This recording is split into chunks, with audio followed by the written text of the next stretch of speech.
নিম্নবিত্তরা তো আমার মনে হয় খুবই অবস্থা খারাপ, আর মধ্যবিত্তরাও ফ্রাস্ট্রেটেড। বাংলাদেশে তো কোনো নিয়ন্ত্রণ নাই, সব কিছুই লেসেস ফেয়ার, ইচ্ছা মতো চলে। কিন্তু বিদেশে কিন্তু ইনফ্লেশনের সাথে সাথে বেতনও কিন্তু সেভাবে বাড়ে। আমি বিদেশে ছিলাম, ওখানে দেখেছি ইউকেতেই যেমন 4% যদি ইনফ্লেশন হয় 4% বেতন বেড়ে যায়। তো সেখানে ওইভাবে যদি সরকার কখনো চিন্তাভাবনা করে ইনফ্লেশন যেভাবে হবে বেতনও সেভাবে বাড়বে, তাহলে আর এটার এফেক্ট হয় না খুব একটা। বর্তমানে কাঁচা বাজারের যে দাম তাতে কি মধ্যবিত্ত নিম্নবিত্তদের জন্য সহনশীল?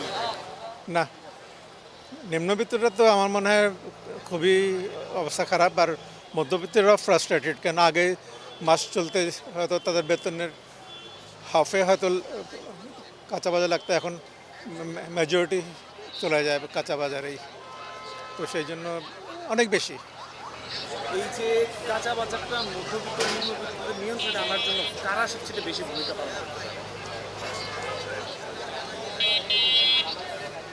আসলে এগুলো তো আসে গ্রাম থেকে, বা কৃষকরাই সাপ্লাই করে। কৃষকদেরকে যদি আমরা ভালোভাবে একটা সাপোর্ট দিই, তাহলে হয়তো বা এগুলোই হবে। আর ইন্টারমিডিয়েট যারা আছে এদেরকে নিয়ন্ত্রণ করতে হবে, আর জায়গায় জায়গায় চাঁদাবাজি না হলে দামটা সহনীয়ই থাকবে।